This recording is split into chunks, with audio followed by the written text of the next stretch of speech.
Tooth Fairy. Sight reading step 6. Read the sentences. Now listen carefully and repeat the sentences after me. Wali and Iman are brushing their teeth before going to bed. Iman says, "Look, Wali, I have a loose tooth." Wali looks up inside her mouth to see the loose tooth. He says, "It is wiggling, Iman." Dad peeps into the bathroom and says, "It will fall out soon." The next day, while playing in the toy room, Iman's loose tooth falls off.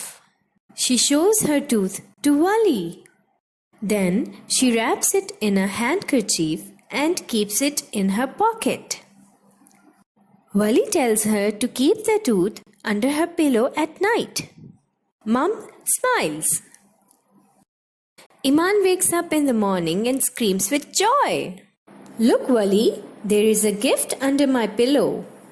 I think the tooth fairy came last night." Iman shares her gift with Wali.